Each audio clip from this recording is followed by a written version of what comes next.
Oke, baik. Selamat pagi kepada Anju. Selamat pagi, Bu. Oke, sebelum kita mulai kegiatan ini, Ibu ingin bertanya, bagaimana kabar Anju? Puji Tuhan, kabar Anju sekarang sehat. Tapi nanti Anju ada mau cerita sama Ibu, mungkin biar kita orang kayak sedih gitu, Bu. Oh, oke, baik. Nah, jadi sebelum kita mulai lebih mendalam atau sebelum kita langsung ke kegiatan inti, Ibu ingin bertanya nih, alasan Anju datang kepada Ibu untuk konseling kepada Ibu itu apa ya alasan Anju? Alasan Anju itu, Bu, karena kan Ibu kemarin kan masuk kelas Anju. Ibu kayak menjelaskan tentang konseling gitu. Anju tanya sama kawan, dari situ kan Anju kayak merasa kayak ngantuk gitu, Bu, karena kan nanti ada lanjut ceritakan sedikit tentang Anju gitu kan. Kayak nggak fokus, jadi aku kayak aku manggilnya guys gitu kan, guys aku lagi kayak ada masalah gitu loh, sama siapa lah mau cerita ya, mau terbuka kali gitu. Sama Ibu Indah aja. Lah kok sama Ibu Indah, dia kan guru BK. Ya memang iya, karena lagi guru BK, makanya kalau apa konsultasi sama Ibu itu aja. Apapun kalau masalahmu ceritanya sama Ibu itu kan, seperti itu. Oke, nanti pada intinya Anju beralasan kenapa sama Ibu konsultasi itu dari temen ya? Ya. Oke, jadi sebelumnya Anju pernah nggak melakukan konseling kepada orang lain atau kepada siapa? Begitu Anju, bagaimana? Belum pernah, bukan Anju baru tahu ini konseling itu. Oke. Berarti ini perdana ya? Iya, Perdana. Oke.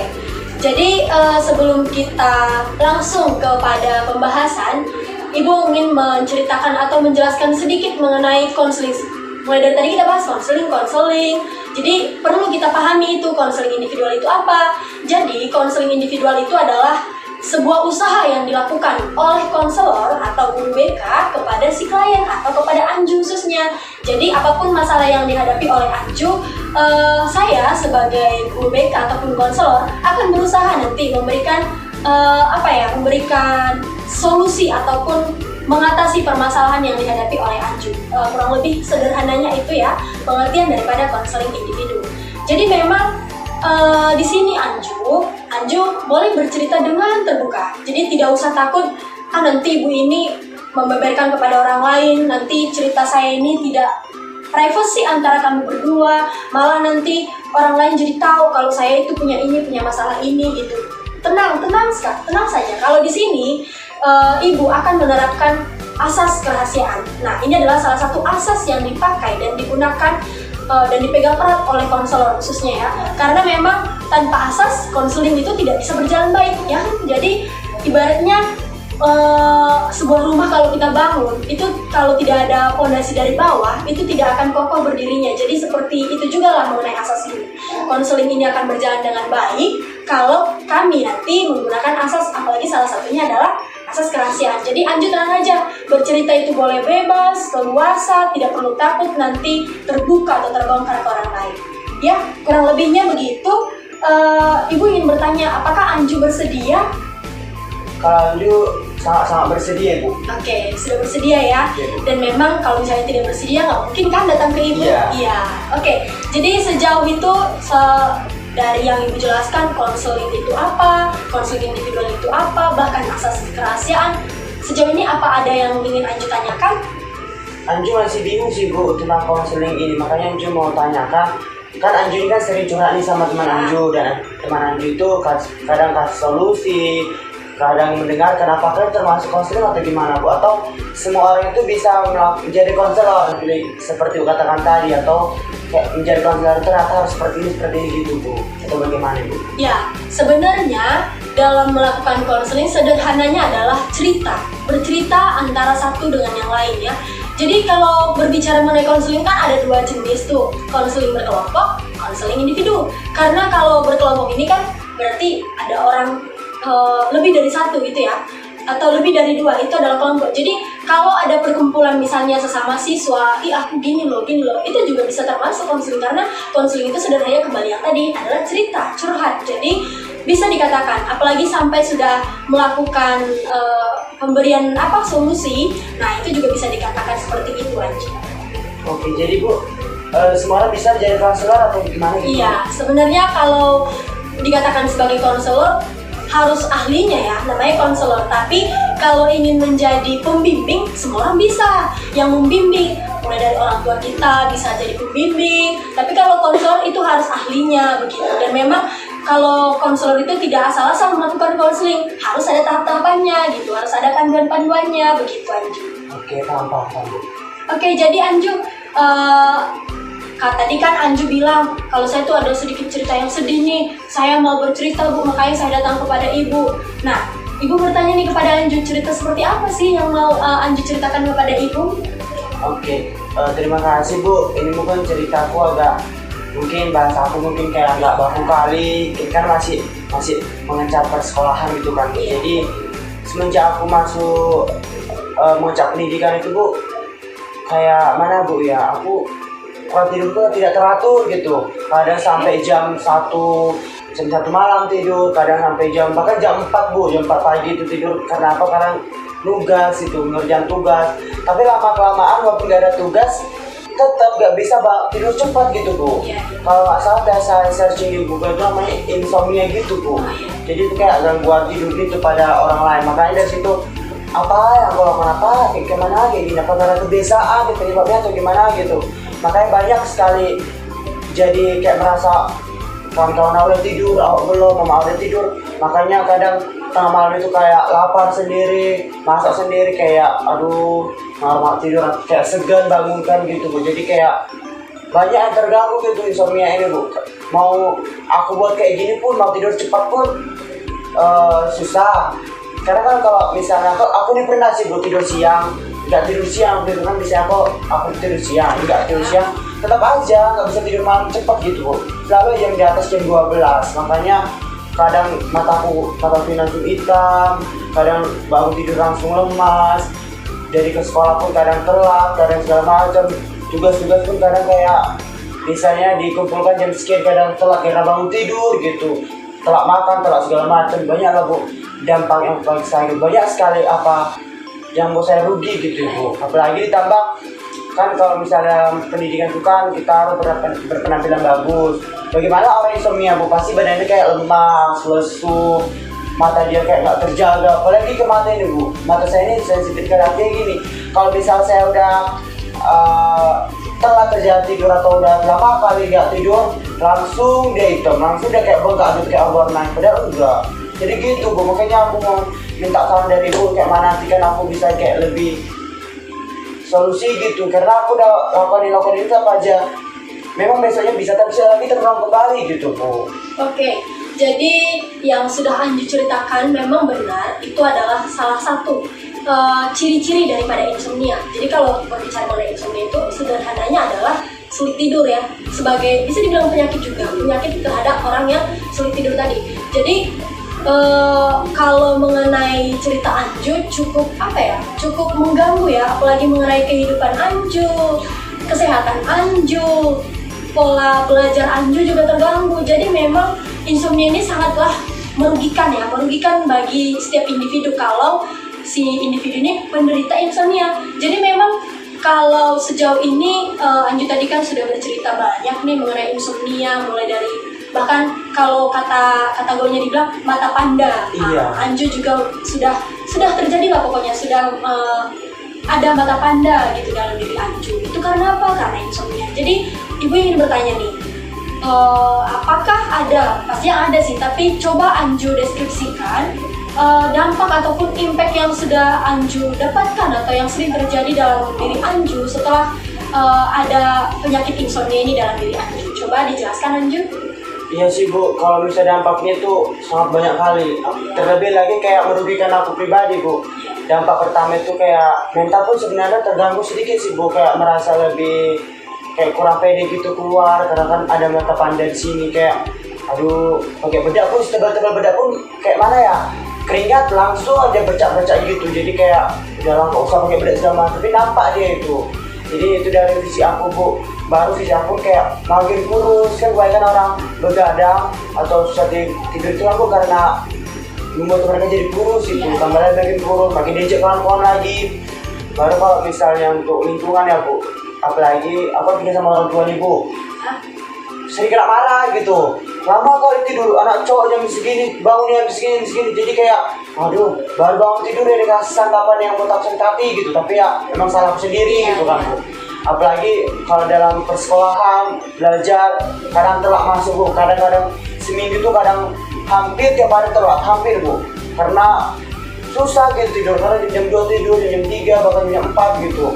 Kadang belajar pun seperti yang tadi lah yang aku bilang sampai dari awal. Waktu ibu masuk kan aku kayak ngantuk gitu, jadi nggak fokus. Belajarku kayak ya keluar masuk gitu, nggak menetap di otak gitu. Jadi kayak mana ya, guru menjelaskan aku kayak memang ya kan pikiran gua di situ.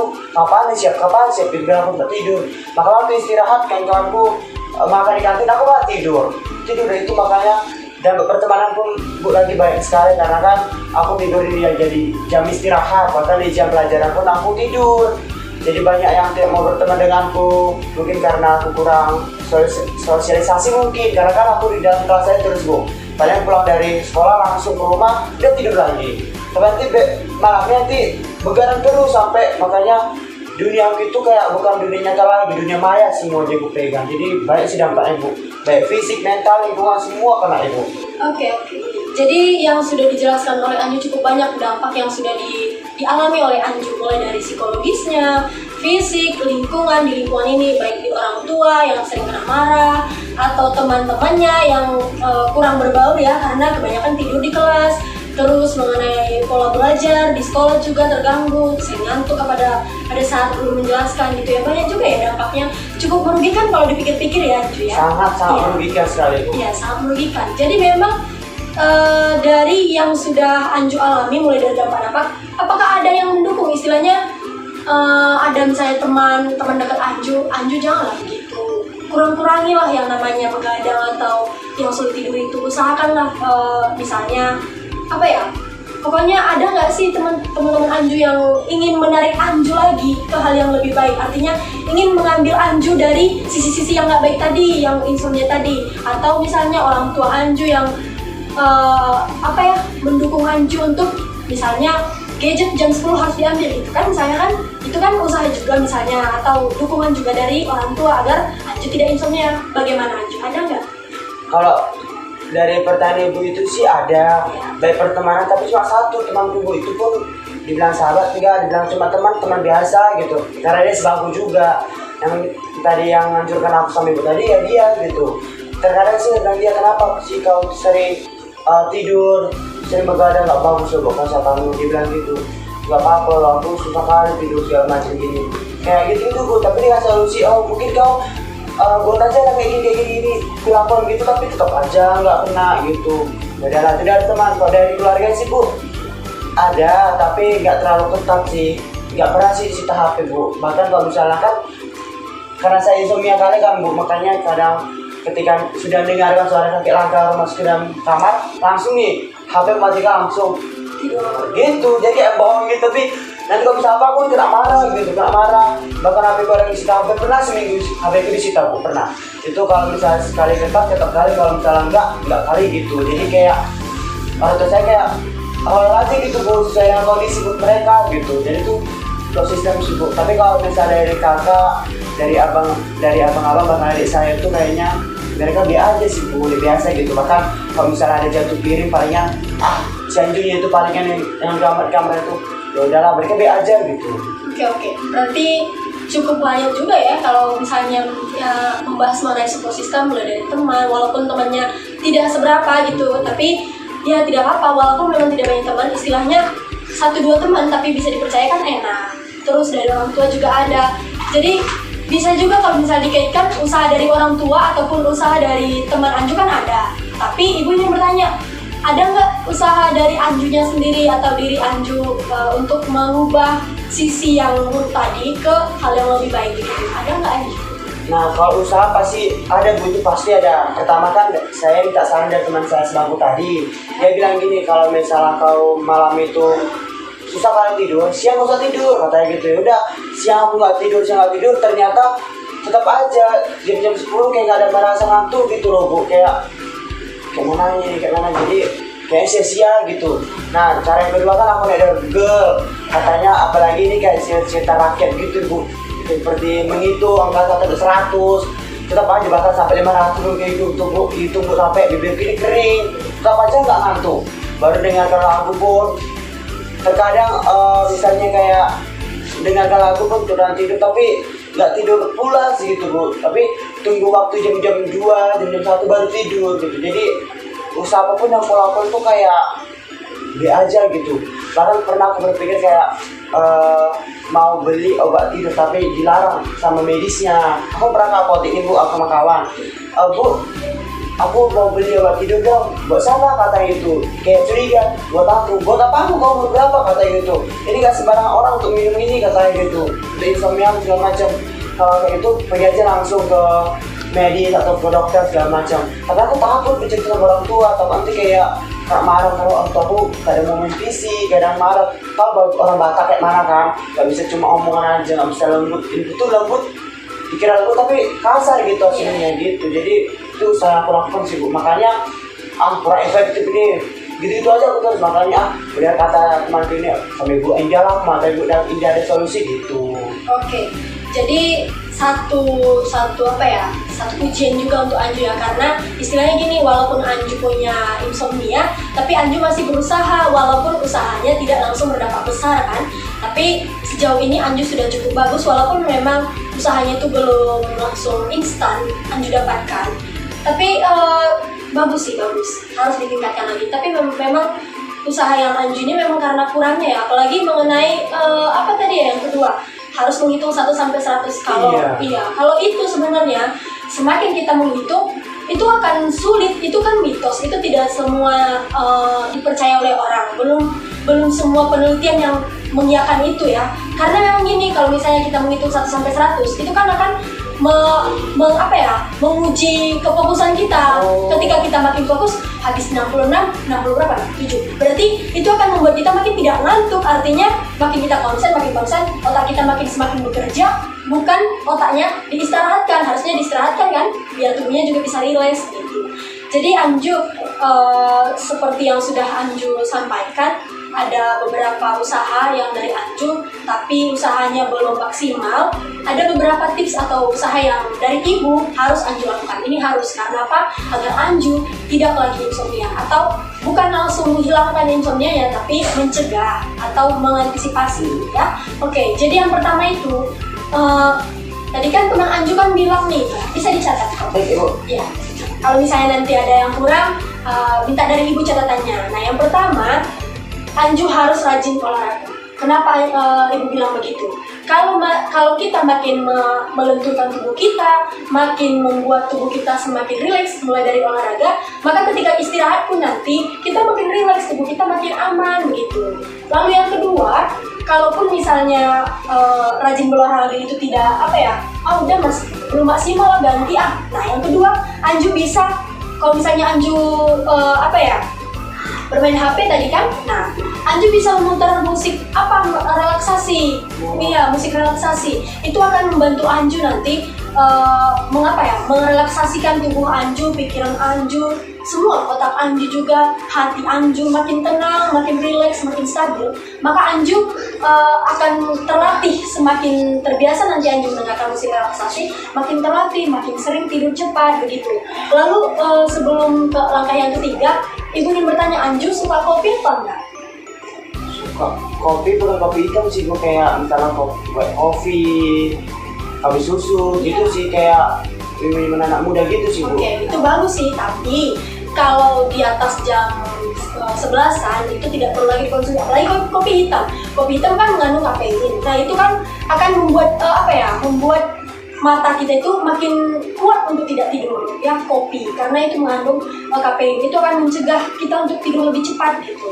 Lalu yang selanjutnya, yang keempat, Anju bisa mengatur jam tidur. Misalnya Anju membuat di dinding gitu, menuliskan hari ini aku harus tidur jam segini, hari ini aku harus tidur jam segini. Atau misalnya Anju ingin mengubah jam Anju bermain gadget, udah aku sampai jam 10 lah main HP, atau besok aku harus sampai jam 11, nggak boleh, harus konsisten, nggak boleh lebih seminggu 2 minggu, nggak boleh, harus konsisten. Itu yang harus Anju tanamkan. Terus selanjutnya, Anju kalau misalnya suka mendekorasi kamar, itu sangat membantu. Karena gini, kalau misalnya di sebelah kiri Anju ada letak lemari gitu ya, Anju kalau misalnya bosan lihatnya, ganti dekorasi yang lain, pindahkan gitu kan. Nah, semakin kita nyaman di tempat atau di kamar kita, semakin kita juga nyaman tidurnya. Artinya misalnya kita buat lampu-lampu yang khusus untuk tidur gitu, Anju bisa nyalakan itu. Artinya itu akan membantu Anju merangsang merangsang otak Anju agar bisa istirahat dengan cepat. Oke Anju, sudah banyak tadi usaha ataupun solusi yang bisa Anju lakukan seperti yang Ibu sampaikan tadi kepada Anju. Mudah-mudahan nanti Anju bisa menerapkannya ya. Jadi Anju, Ibu ingin bertanya lagi nih. Apa sih yang Anju pikirkan mulai dari sebelum Anju konseling dengan Ibu dan setelah Anju konseling dengan Ibu? Jadi pikiran Ibu ya, mungkin sebelum aku melakukan konseling dengan Ibu, ya aku kayak gitu-gitu aja loh. Artinya kayak stuck di situ aja, karena masalahku masih plong gitu aja, nggak berpindah seperti itu Bu. Seperti kita misalnya kayak contoh lah Bu, seperti kita mencari jalan tanpa ada sebelum kita lihat map, kita kan stay di situ aja gitu. Tapi setelah kita melihat map, kita ada actionnya gitu. Sama dengan ini. Nah, sesudah aku melakukan konseling dengan Ibu, aku berpikir bahwa pengetahuan aku tuh semakin bertambah. Mulai dari banyaknya tadi solusi yang diberikan dan juga ceramah, nasihat segala macam itu kayak lebih bertambah daripada sebelumnya. Dan itu menurut aku seperti aku dapatkan ilmu baru nih gitu. Jadi kayak merasa tertarik lagi ingin konseling dengan Ibu tapi dengan tema yang lain gitu Bu. Oke, pemikiran Anju yang cukup leluasa ya, mulai dari sebelum dan setelah melakukan konseling ini. Jadi Anju, Ibu juga ingin bertanya, seperti apa atau apa sih yang Anju rasakan setelah kita sudah melakukan konseling tadi? Bagaimana Anju, apa sih? Atau ada masih merasa lega atau belum sepenuhnya lega atau bagaimana? Kalau Anju pribadi saat ini jujur Bu, sangat lega dan juga kayak dikatakan kalau misalnya bahasa gaul plong gitu artinya. Kayak masalah kayak nggak ada lagi gitu, kayak Anju takut nanti kalau misalnya selesai ini Anju kayak merasa masih ada. Tapi Anju sih berharap kalau misalnya Anju seperti lagi, boleh nggak Anju melakukan konseling dengan Ibu? Karena perasaan Anju setelah melakukan konseling dengan Ibu itu kayak lebih bahagia, lebih fresh, kayak ada teman untuk aku bercerita gitu Bu. Pastinya boleh dong. Kalau misalnya Anju ada masalah, dan itu adalah tugas kami sebagai BK atau konselor untuk membantu siapapun tidak melihat dari segi keuangan atau dari segi fisik, kami tidak melihat itu, tapi Anju dengan terbuka seperti yang Ibu bilang tadi harus terbuka, karena memang rahasia tidak perlu diberikan oleh kami gitu. Jadi yang pastinya bisa kalau misalnya Anju mau bercerita kembali mungkin di hari-hari yang akan datang kalau misalnya Anju ada masalah lagi ya. Oke, jadi Anju, sikap Anju selama kita tadi melakukan konseling itu bagaimana? Kalau sikap Anju sih pribadi harus tegas sih Bu pada diri sendiri. Artinya tegas ini bukan kayak fisik tidak, tegas ini kepada diri sendiri. Seperti ada tadi beberapa, kalau nggak salah satu untuk sikap, Anju akan menulis nih Bu, list kapan Anju mau bermain game, kapan Anju mau membaca, kapan Anju mau ini, pokoknya kegiatan-kegiatan Anju itu akan Anju list dan akan Anju teladani gitu Bu dengan baik. Oke. Cukup bagus ya sikap yang akan Anju terapkan ke depan. Jadi mengenai tindakan, Ibu ingin tahu tindakan apa yang harus atau yang ingin Anju lakukan terlebih dahulu. Entahlah itu Anju mau ngambil tindakan usaha yang pertama yang Ibu bilang lah, karena yang pertama itu lebih simpel gitu. Apakah ada tindakan itu yang muncul di pikiran Anju? Sangat ada sih Bu, karena kan Anju berharap melakukan konseling kepada Ibu kan supaya mendapatkan solusi yang terbaik gitu, ataupun untuk membantu lah merealisasikan sedikit-sedikit lama-lama jadi bukit gitu. Artinya nggak langsung instan gitu, langsung instan sembuh nggak. Anju berpikir nggak seperti itu. Jadi mungkin dari poin pertama tadi inilah yang aku lakukan. Nah, kalau misalnya sembari melakukan ini kayak kurang loh, aku bantu dengan tahap kedua atau enggak yang ketiga, yang kelima, pokoknya sampai semua solusi yang Ibu berikan itu sampai aku realisasikan. Itu mungkin tindakan aku Bu. Kalau misalnya kurang nanti aku nanti japri ke Ibu, Bu ternyata ini nggak kurang efektif sama apa sih yang bagus dan pokoknya nanti tindakanku untuk menjadi lebih baik lagi seperti itu. Berarti tindakan Anju adalah lebih tegas ya, itu pada intinya ya, harus kunci yang ada di Anju, apapun harus aku yang atasi, begitu ya dalam pikiran Anju. Oke, sangat bagus, tindakan yang sangat optimis. Jadi terakhir nih, Ibu ingin bertanya, seperti apa sih tanggung jawab yang akan Anju jadikan gitu? Artinya yang akan Anju emban ke depannya. Tanggung jawab sih Bu besar kali Bu. Kenapa aku bilang kan? Karena kan insomnia ini kan suatu gangguan, bukan penyakit, tapi gangguan pada pribadi seseorang yang bukan sangat sulit saya katakan, karena bisa diturunkan, bisa sadar, tapi memang kalau misalnya tidak ada kemauan dari dalam diri kan tuh percuma sih menurut aku. Makanya harus tumbuhkan dulu tekad niat dulu, aku harus lakukan nih, lakukan tanggung jawab yang besar ini, seperti itu. Terkait poin-poin telah berikan Ibu tadi, Bu Indah tadi bilang ini harus aku buat. Apalagi tentang dekorasi tadi Bu, memang aku suka dekorasi, tapi karena kapan waktu nggak ada sempat gitu loh Bu, karena kan nggak ada sempat. Mungkin tengah malam aku dekorasi kan, misal kotak-kotak kayak paku kan, mungkin nanti mama aku marah, makin ketahuan. Nah nanti pertama kali tanggung jawab aku membuat list dulu apa yang langsung lakukan, baru melakukan semua tanggung jawab poin tersebut. Seperti itu sih Bu. Tanggung jawab yang cukup besar ya, dan cukup optimis lagi.